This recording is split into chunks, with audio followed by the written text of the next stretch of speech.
This is, without a doubt, the hardest thing I've ever done in my life. I have been struggling every day.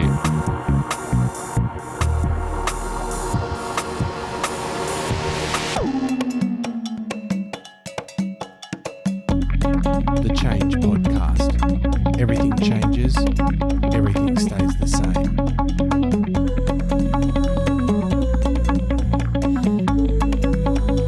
Why does everything keep on changing? Welcome to the Change Podcast. I'm Shane Clifton. Hi, I'm Jem Clifton. It's good to be with you again. For those who don't know, this is our second podcast, and if you've not met us before, I'm a associate professor at the Centre for Disability Research and Policy at the University of Sydney. I know a little bit about disability ethics and theology. And I'm a PhD student studying psychology and a trans woman early in my transitional journey. The Change Podcast looks at life changes, and we're starting the first series looking or reflecting upon Jem's transition. I should start by really thanking people for the feedback we got on the first podcast. It was heartening, encouraging, beautiful in many ways. Yeah, and really unexpected. I didn't expect at all to have so many people watching it and reaching out and expressing their support. So thank you from the bottom of my heart, everyone who watched the video and gave me some positive feedback and love. Yeah, I was delighted to get really great feedback from my brothers and my family, for example, who just told us it really helped them to understand what was going on or why. Yeah, which was the Mm. original intent for the Yeah. podcast, which is great. Yeah. We didn't get too much negative feedback. I got critiqued on a number of websites. There was one person who asked whether you were possessed by a demon. But on the whole, that was rare. And Yeah. most people, including my Christian friends, just appreciated the podcast. So thank you for those who responded and gave us that feedback. Yeah, it's amazing that we live in a world currently where we can publicly talk about trans issues, and the response on the whole is net good. And there's, I mean, obviously there's still going to be resistance because this is still a progressive movement.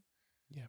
But it's amazing. I guess you can, or we can give some thanks there to LGBTQI people who've fought hard in really difficult times for social change.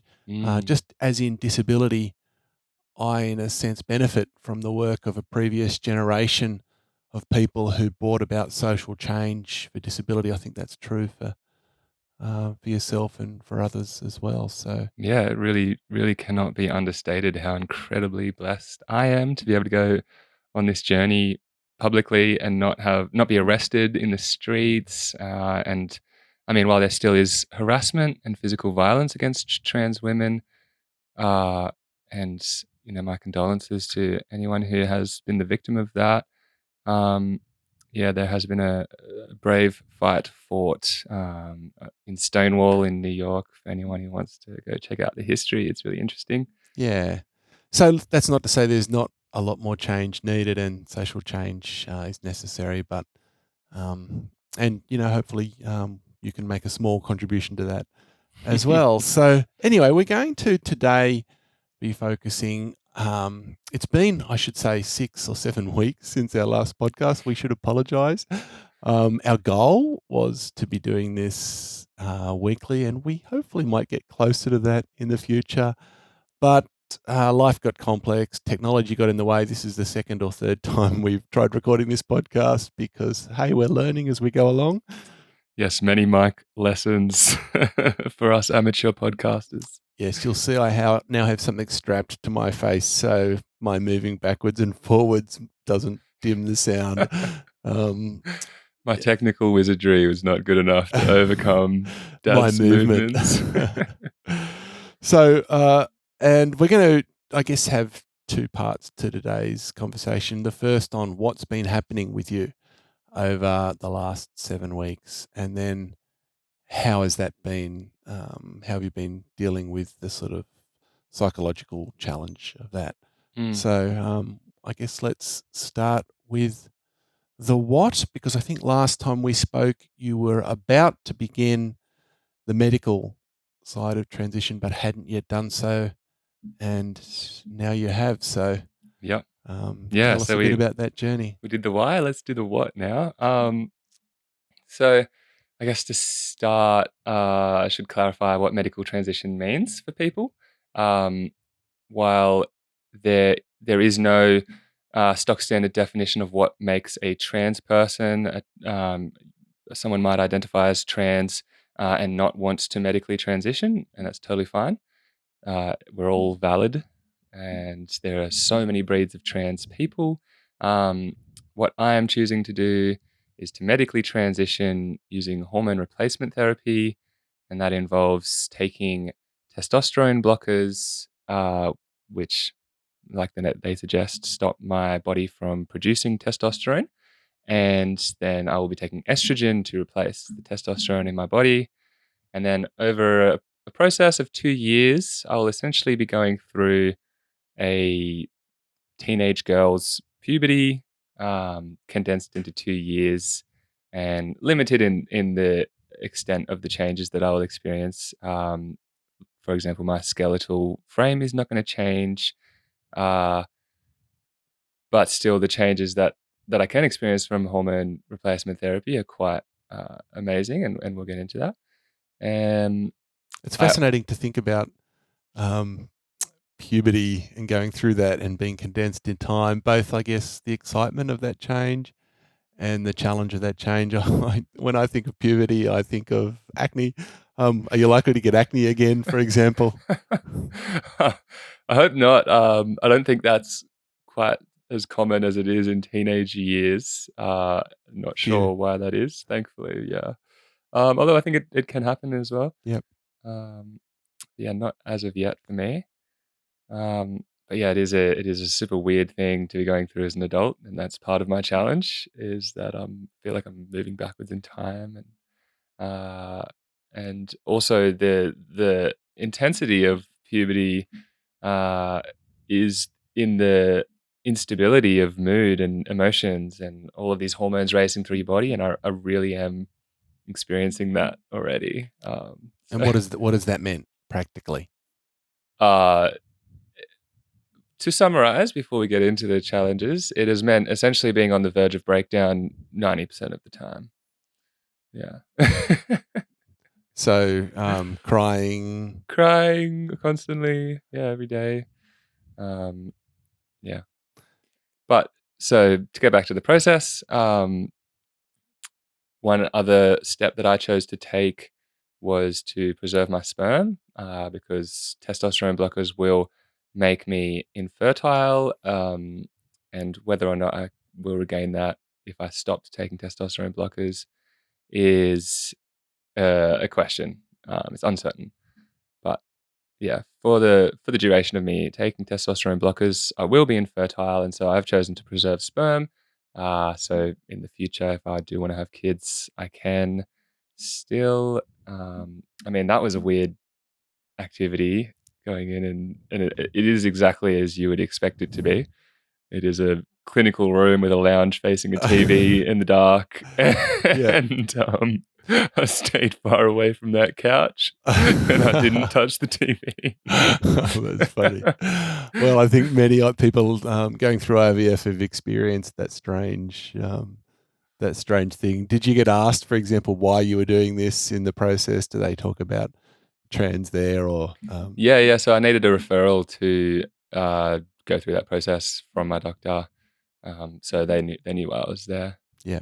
But yeah, that was a fun experience. Also, I guess the mental thing of I'm in this room currently, like for lack of a better way of putting it, this current load is my future line of children. All of all of my inheritance. Yeah. So a lot of pressure there.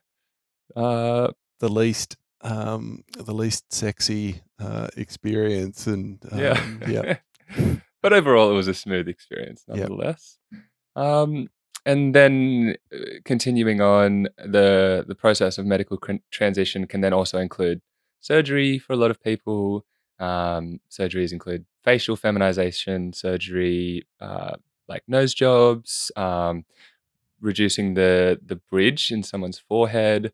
People often get lip fillers, jaw shaves, tracheal shaves to get rid of the Adam's apple. You can get surgeries which will feminize your voice, because hormone replacement therapy by itself won't do that. That's something that you can train you through a speech therapist. You can also get what's referred to as top surgery, and that lingo is the same regardless of whether it's trans, female to male or male to female. yeah. So in my case, it would be getting boobs added, in the reverse, removing boobs, um, and then finally also bottom surgery or sexual reassignment surgery. It's also referred to as, where your genitals are reversed, changed to the opposite. Um, So your goal, or do you have a sense? So you're doing the hormone replacement therapy at the moment. Do you think you will get surgery, or it's just too early to make that judgment at the moment? yeah, I'm resistant to surgery. I would like to avoid as many surgeries as I can, just because surgery is a major invasion of the body, and yeah, I just, while I do want to be a woman, I don't want to have to go through extreme things to get there. And I just don't personally, feel the need. I guess one surgery I might consider would be breast augmentation if I don't grow boobs at all. But also, there's so many health complications with getting breast augmentations, that it is a big worry for me, and I'm not sure if that's something that I would want. Um, I guess, in for the sake of openness, I'm happy to talk about bottom surgery. But just a disclaimer: if you know a trans person or you meet a trans person, it is actually considered really inappropriate to ask them about their genitals, as is the case with every regular person you meet. You don't typically ask them about their parts. And so, while curiosity is a very understandable thing, just be use a bit of discretion, and make sure you know a person very well and you're very comfortable with that person before you would be broaching topics like that, because it can be really a point of discomfort for a lot of trans people. Um, for myself, so far, I am not considering bottom surgery. I would love to maintain the functioning of my penis if I can. And I guess largely that's because the surgery is so hectic, and I don't hate having a penis. I enjoy the usage of it in being able to be intimate with women. Um, so yeah, if I can maintain the functioning of my penis, then I'll be happy. Fair enough. Yeah. Um, it's fascinating. That's a conversation for another time, because I lost the functioning of mine. Yeah. So not through surgery, but through disability and the consequences of spinal cord injury. And maybe it's a topic for our podcast at Mm, another point in it's time, a good because idea. there's interesting sort of parallels between the impact on sexual function Yeah. and so conversation for another time. But yeah, so well, let's then, given that what you're having at the moment, and this is where you think, at least for now, you're likely to go, is the hormone replacement therapy. So what's that doing to your body? Yep. So far, um, there's been some exciting minor physiological changes, although more of those will come with time, and some fairly interesting psychological changes too. So the first change I noticed was my skin began to soften around my face at about the 3-week mark, and then that kind of spread to the rest of my body. So overall, my skin is definitely softer and more elastic Mm. already. Yeah, you've told me that a few times over the last 7 weeks, and when you've told me, I thought, is she making that up? Is that placebo? And because it just seemed like is there really a difference between men and women's skin?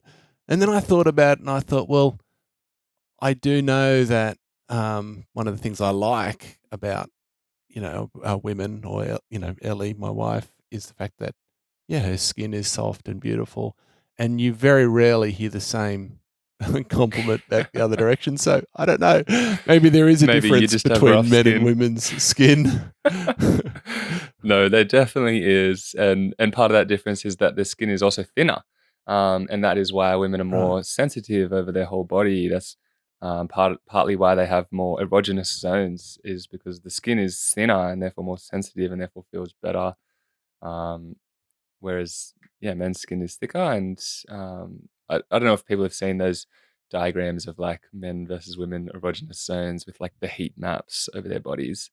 Um, the women is kind of like most of the body, and then the man is like centered to sexual areas, Mm. erotic zones. So yeah, um, definitely an interesting difference there. I had a weird moment like playing with my calf skin and feeling how elastic it was, and it kind of like freaked me out because you have a certain sense of what your body feels like, and when it starts to change, it can be quite alarming. Mm. Even if they're changes that you're willingly Yeah. bringing about. Um, the next thing I noticed was my emotions became very heightened and intense. The third week, I spent most of every day crying, and then since that point, it's kind of there's kind of just always been this undercurrent of emotion there, and I feel like I could cry at any moment, um, and just feel anxious. My heart constantly feels ready to burst and vulnerable, and so yeah, dealing with that has been interesting. I can very, very much already sympathize with women so much more in how hard it is to deal with emotions and how intense emotions can be, because I really just didn't have that as a male. So that is an interesting difference. And then I guess the next thing I noticed was my muscles started withering rapidly, very, very noticeably. Right. It was So quite testosterone has a stunning. big difference, has a big impact on muscle strength. Is it the testosterone blocker that is doing that? Yeah, Yeah. yeah, definitely. Well, I mean, it's kind of both. Like the estrogen also somewhat blocks testosterone, but yeah, the testosterone helps build muscle, and so in the lack of testosterone in my muscle has just been disappearing. And interestingly, though, my strength hasn't as much. I still have been rock climbing regularly, and I've maintained my functional strength. So mostly, like I haven't. My climbing is still progressing. I haven't gotten worse at climbing, and while a lot of that is up to technique, I've also been doing handstands and push-ups, and I can still do all of the exercises. Um, For but those who don't know Jem, she is a bit of a sort of a yoga enthusiast, stretches, likes standing on her hands for as long as she can, health functional enthusiast. movement. So, I yeah. love functional movement. Yeah. I like getting out and flowing with my body. Mm. I say rock climbing is kind of the amalgamation of all of that in one. Yeah. But yeah, so the muscles disappearing. It's been hilarious. All of my friends have been pointing it out. Wow, you look so much smaller, so much more lean. And I think initially I was a bit like, whoa, like I've put a lot of effort into building those muscles. And so it's kind of hard to see them go, but also it's an exciting change Mm. because I'm getting smaller and more dainty. Yeah, I mean, the muscles are part of what made you look like a man. Yeah, So, yeah, so those body transitions are clearly part of what you're wanting to experience. Yeah. yeah, yeah, So yeah. breast growth comes with, again, I know it's something you shouldn't ask, but um, estrogen will cause breast growth. Is that correct? That you is talked correct. about people needing surgery, but you may not need it. And like, is it possible, for example, for the hormone to actually just grow relatively normal sized breasts? Yeah, so estrogen will cause the growth of breast tissue. Um, I have started growing boobs myself already, which is really exciting. Uh, it started off as, I guess, just tender nipples for a number of weeks, and then my nipples grew, and now my nipples have little, like, oh, not little, like proper 50-cent piece sized buds beneath them. And so my nipples are now protruding a lot more. And then from there, breast tissue will start to grow. In terms of sizing, like that yeah, it varies from person to person. Some people can grow double Ds, but it's more common for trans women, especially the older you get, to have less and less breast growth. Uh, So sometimes the earlier you transition, the more likely those effects are larger. Well, yeah, with the whole transition, the earlier you start, the more mileage you'll get out Yeah. of the process because your body is less settled. So what is 26 considered? Is that considered a very late transition or quite a, what you don't know? It's not something you've thought. No, I mean, I get a lot of exposure to trans people online. It's considered late in terms of puberty. Yeah. There's so many changes now that are just stable. Like my facial hair, is not gonna go away. I'm gonna have to get that, laser or electrolysis, which is quite expensive to remove. But 26, I mean, in the grand scheme of things, 26 is young, and a lot of people transition a lot later than 26 and still have quite remarkable changes to their physiology. Yeah. But I think,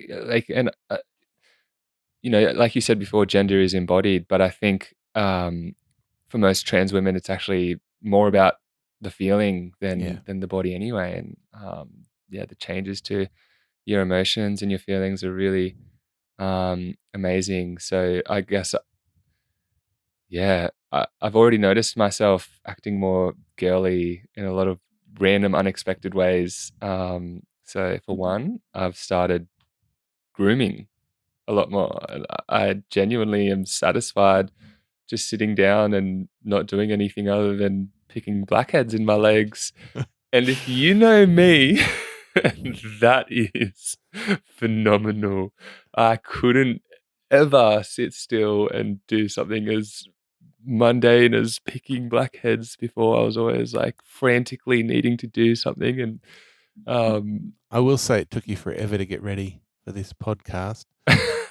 I'm sitting here waiting, watching, reading. What's she doing in the bathroom? My gosh. Wow, what a direct attack on beauty, Father. I guess you've got For to learn those- how to put makeup on and things For those like on video, that. this is what I've been doing. Yes, it is a process now getting ready for me, but a very enjoyable one. I actually really do enjoy the process of doing makeup and spending time with myself before I Yeah. go out. It's a funny thing. But yeah, what else? I've been noticing this often giddy sense. Like it's so weird to explain. So, an example: I was at a festival over New Year's, a tribal drumming festival, and so we had this big drumming circle, and we were all Sounds like a COVID spreading event to me, but yeah. Well, I mean, with all the regulations in place, we're pretty good. We all had to have negative tests coming in, but COVID has its way regardless. Anyway, there was like 50 drums and everyone's just banging around, and then a big circle of people running around and jumping around this fire.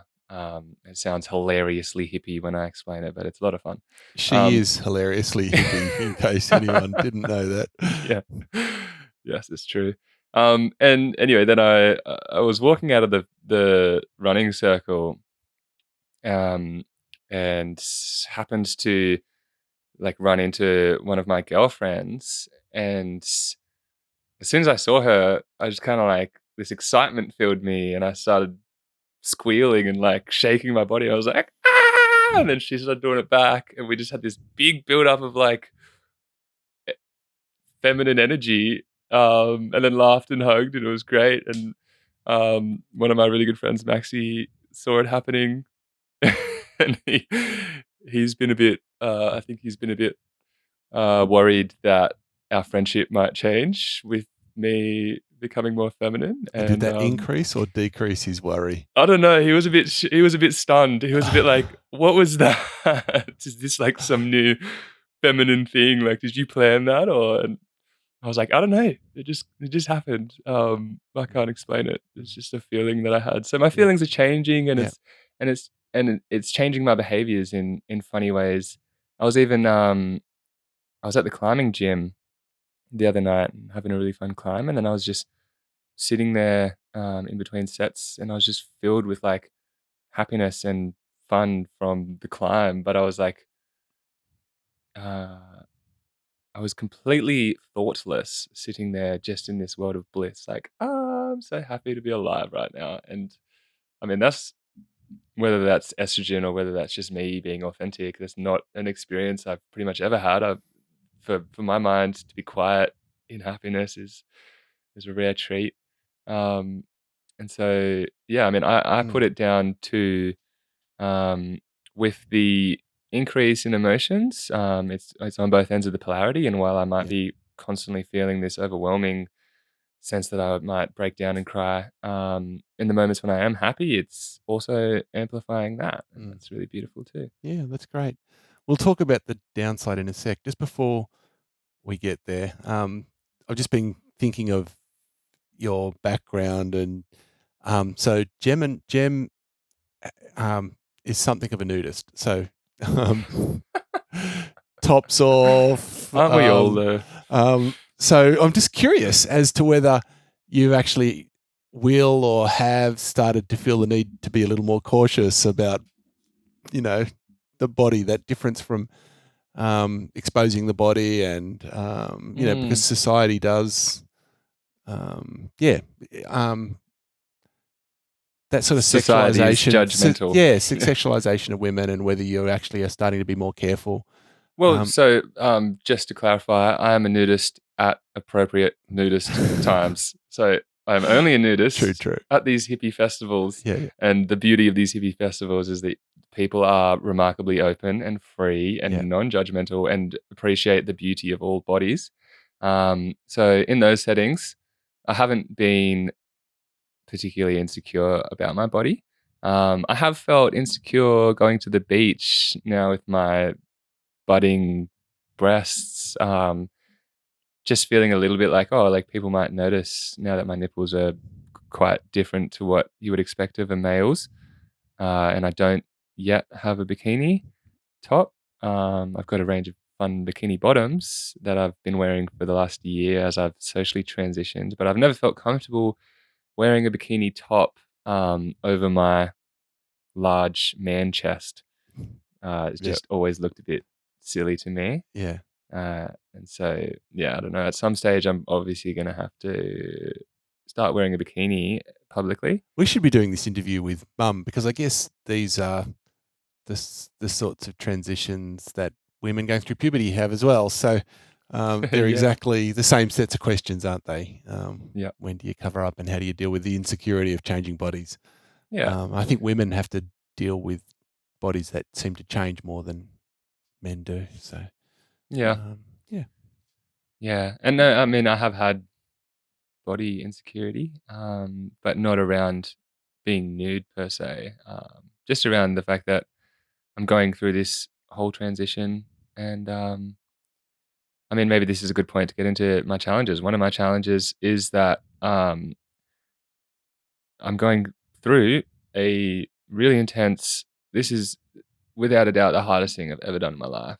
I have been struggling every day with um, intense fluctuations between euphoria and elation, and feelings of authenticity, back to feelings of total invalidity in myself, and fears and doubts about um, whether this is the right thing for me to do. And I think that the where those doubts come from to a degree is in beauty standards, and I look at my body, and I'm so thick torsoed that I just can't imagine at this stage how my upper body is gonna look with boobs, and I'm terrified that it's gonna look really weird and unnatural, because my rib cage isn't gonna get any smaller. I'm not gonna get any thinner up here.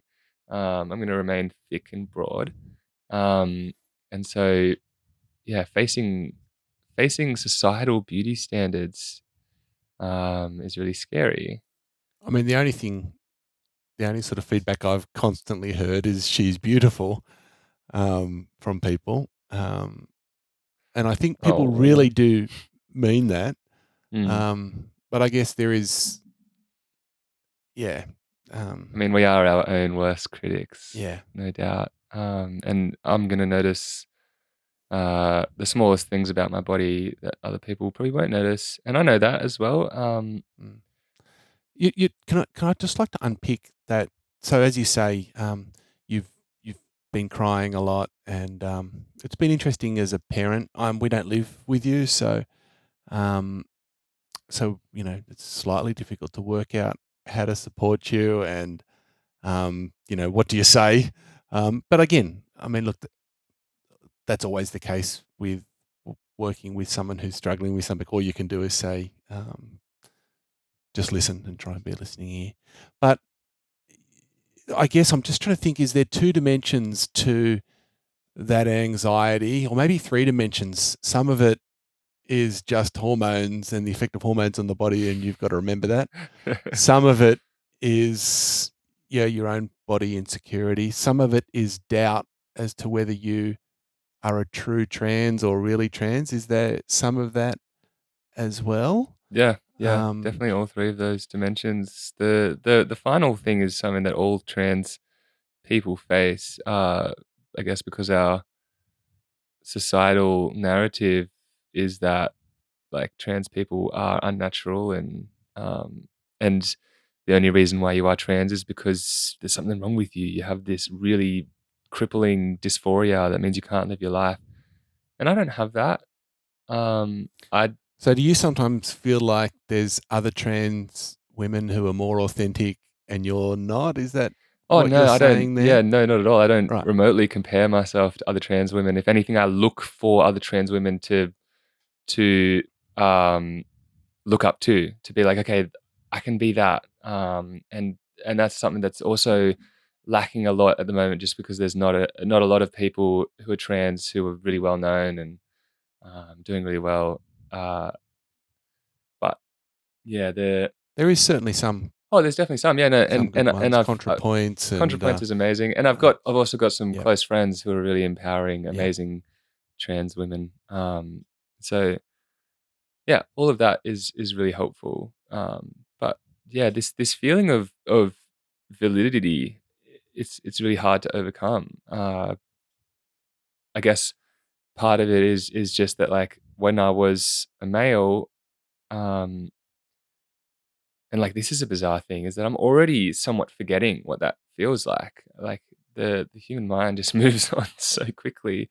I can't fully remember how I felt, um, in the lead up to starting hormone replacement therapy. I remember the cognitive key things. Like, I remember some really visceral moments of, like, you know, feeling like a woman, and I still feel that. But, um, like, a lot of those things are being overridden by these deep feelings of overwhelm and anxiety, um and it's really hard just, like, staying strong in the face of that, because I didn't feel this before, and it's something that I'm just having to go through now, Mm. but it's so tough. Well, you felt anxiety before, but it was a different type or a different. Oh, it was magnitudes Yeah, lower than this. right. This is I've never felt emotions like this in my life. Like, this is like, I wake up in the morning, I get out of bed, and I feel like there is an anvil in my chest, um, and it's just heavy. Yeah. It's just something to carry. Yeah, it's interesting, isn't it? Or called hard, not just interesting, because on the one hand you were talking about the joy and euphoria, Mm. and then this anxiety um, yeah, and at the moment you don't have a sense for whether that is just accelerated puberty or just the nature of going through this sort of transition. It's just intense, and Yeah, I'm I presuming think that it's a bit of that both. I also would love to preface as well that I am going through a breakup, and that has been a huge amplification of these mm, worries, like a massive trigger for feelings of not being lovable, yeah, and just the fear of never being able to find someone again, um, really adds to the feeling of I'm doing the wrong thing, and I guess the way I've been framing it in my head is there's this conflict in me where my previous self is a persona that I'd built for many years to be very likable, and it was successful on the most part. I had a lot of good friends, and I was physically healthy, and people found me attractive. And these are all things that are very comforting to the ego, and you can feel safe in those things, knowing, okay, at least I've got friends, or at least people like me, and I can walk into a party and feel confident that if I pick a random group of people, I'll probably be able to make friends with them somehow. And going through this process at the moment, I'm having to let go of a lot of that and face the reality that my body probably won't be as physically attractive to people, particularly women, as it was. Um, there will be a lot of stigma around who I am, and so people will just automatically be maybe a bit resistant to me. Um, so is that anxiety matched in your experience of interacting with people, or actually not? not with my friends. There is a lot of stigma around trans people in the world, and there's a lot of judgment, and there's a lot of staring and pointing, and yeah, so definitely it's not easy. It's not like all of my anxieties are in my head, and I go out into the world and it's flowers for trans people. No, there's a lot of work that we need to Yeah. do still to make um, trans people to help society regard trans people as valid as anyone else. Yeah. It was interesting you said before about, and I forgot to respond to it at the time, that you're broken, or that sense that you're broken. And it's one of the different things between the way in which we as a society respond to gay people and trans people. Mm, So we've moved past, or at least the bulk of society has moved past this sense that a gay person, um, that that a lesbian or gay person is broken. We recognise that that's just part of who they are, and the best way to be healthy and whole is to um, embrace who you are. And yet, that we haven't quite got that same um, sense with the trans person, have we? So no, yeah, exactly, and because of that, it makes it difficult for me to constantly hold that sense for myself. It's like, my willpower is really strong, but it's a muscle and it will fatigue. And often, I get exhausted from being the sole thing in my head saying, "You are valid, you are beautiful. Um, there's nothing wrong with you in doing this." So yeah, and the other end of that conflict, is what makes me so happy. just so that we're clear here, Jim, you are valid and you are beautiful, and there's nothing wrong with you. No. So, Well, thank you. and lots of people think that. So, yeah, so it isn't just in your head. But so I really do hope that, yeah, that this is transition. And once you've transitioned, in a sense, you can, these things are part of process and not permanent. Um, Yeah, for that's sure. that's the hope And of, all I'm this is what I was yeah. saying is the way I've been framing it, and this is what I'm working at is, we have the choice often to live for other people or live for ourselves. And what I mean by that is, like, extrinsic versus intrinsic motivation. Are you doing the things that you're doing because you want other people to like you, or are you doing them because it makes you happy? And um, it's always more difficult to do things because they make you happy, because oftentimes you have to go in the face of other people, and societal expectations. We have such a narrow um, range that we can act within, that's considered acceptable and appropriate by society. Uh, and I mean, to talk about feminine norms in society, like, research says that what's considered appropriate feminine behavior is being nice, modest, and thin.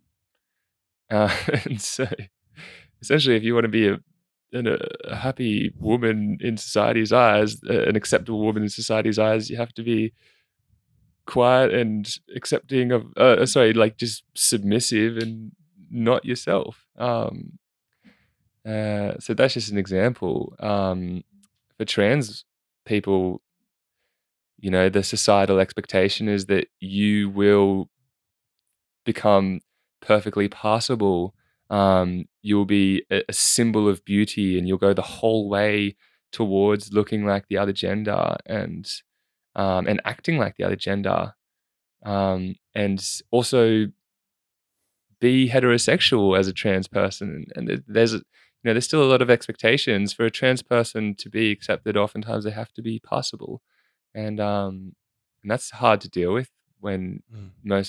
like, it's really hard to achieve that for a trans person. It takes a lot of surgery to change all of your gendered characteristics to match the gender that you are feeling like internally. And it's just a ridiculous standard, because why do you need to have a thin nose and no you know arch on your eyebrow to be considered a woman?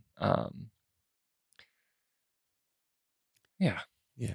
And I guess many women who don't match those features, who then get told they're not beautiful and internalize Yeah. that sense of dealt with the same issues, Yeah. or not the same, but similar sets of issues in their own way, which again, I guess, is a reminder that we are actually talking about the challenge of living authentically in a social space. These are questions we all deal with. Yeah, and so I Yeah. guess it's In my definitely case, indicative. there is a hatred of the body that comes from just the bits that don't work properly and that look distorted, and so yeah, But there's see, like, I can understand the frustration with functional difficulties with a body, but I cannot understand why society makes someone feel shit for having a nose that's too big. Like, there's literally nothing wrong with that yeah. other than your conception of how it looks. Mm. And we should be pointing to the fact that the sickness is with society. It's not with women who don't look the feminine model. It's not with trans people who were born into a body and mind that didn't align, or at least didn't align with how society wanted them to. And so the sickness is with society and not us. But that's a really difficult thing to remind yourself of constantly. Yeah. And it's an up and down process where I'll feel these things on a core level, and I'll feel so empowered and fierce and sexy and cute and myself, and then some reason an hour later my anxieties will seep back in, um and I'll forget, and I'll suddenly feel, oh wow, I'm not, like, I don't feel valid. And yeah, it's so tricky. Mm. um That's an awful line, isn't it? I don't feel valid. yeah. Um, mm. Yeah, it's just, I think it is just the wanting to be liked by people, and I'm just really scared of going through this whole process and making my life more difficult, because life is already so flippin' difficult. Yeah. Yeah. But Life sucks and then you die was my old motto when you were a kid. Remember that? oh, it has a great ring to it. I remember it well. I will never forget that. I mean, I've repeated it to many people. But yeah, Yeah. Well, look, I think that's time to bring this podcast to a close. I don't think so. You got Not something quite else to yet. say? No, I haven't. All right. I was going to haven't say, is there finished. anything else you wanted to say before we do so? So I was going to give you that option. So, Yeah. what So else is? I guess What else like before we bring it to a close? just to resolve, like to bring all of my feelings at the moment to like the difficulty I'm currently facing is I'm facing shame and doubt. And it's the human condition to question yourself constantly. And while that can be great for personal growth and reflection and understanding, it can be really difficult. And frankly, I'm at the stage where I know I'm a woman, but I don't know that I want to go through this. And I'm trying to work out exactly what that means for me. I'm not certain that I will continue transitioning, and I think that that's also a normal and valid thing for trans people to feel. It's It's something that almost like if you don't continue, you're a failure, and so that's yeah, also invalid. Like yeah, there's any path you take is a pathway to invalidity if we're not careful. yeah, exactly. So yeah, as part of me facing these doubts and fears and not having the immediate answers, there is no certainty that anything is right or wrong. Part of that is me having to be okay with the questioning of this process still. And I'm just existing in the question at the moment and letting everything unfold and seeing how I feel about it as it goes. And I'm experiencing moments of a lot of joy as well. And I know that on my core that if I could press a button right now that changed me into a cis woman and I didn't have to experience any of this and I couldn't go back, there was no reverse button, I'd do it without even thinking. But I have to go through this process of transitioning, and it feels really unfair a lot. And yeah, so all of this to say, I'm working it out, and I told myself that I would commit to 2 months before I could go back to my doctor and get a blood test and check my hormone levels and talk through some of the issues I've been facing with her, and then see how we go. And so that's what I'm doing. Yep. You've also booked a psychologist to talk to rather than the GP, or you'll talk to both. Yeah, I'll talk to both. I got a psychologist as well. Need as much support as I can get. Yeah. Yeah. All right. Well, anything else? Um, yeah, I think that's everything at the moment.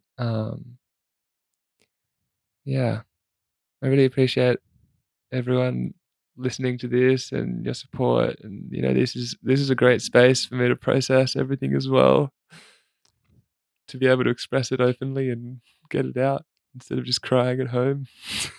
Very good. I don't know exactly where we'll go next. I do know we may have one more discussion ourselves, but I've also booked in to talk to Steph Fenton, who's um, a lesbian woman, Christian theologian, pastor of a church who's, I think maybe I could have this right or wrong, considering transition as well. Wow. I don't know, but has also done a reflection on theology of transition. So we've booked her in for the 21st. And since I'm really not sure on exactly where she is on all this, we'll find that out in a few weeks' time. I probably should have known more before I publicly talked about her on this side of the podcast. But anyway, she's a brilliant person, and I really look forward to talking to. Yeah, me too. That'd be really, really helpful for me because I have been struggling with the spirituality of like what is the right or wrong thing to do. Part of spirituality is do you renounce your desires to create fire and understanding of yourself, or do you give in to them and see where they take you? And yeah, I'd love someone who has researched it to really pick their mind. Oh gosh, well, I've got some interesting thoughts on that one. By the way, I think the whole spirituality and religious side of repression and sublimation of self is certainly not the sort of spirituality and religion I'm interested in. But that's a conversation for another day. Hey, peace and goodwill, y'all, and Happy New Year. Stay safe in the midst of this crazy wave of COVID that continues to impact upon us. Yeah. Peace and love. Thanks for listening. We're not doing a very good job of ending this, so bye. Bye now.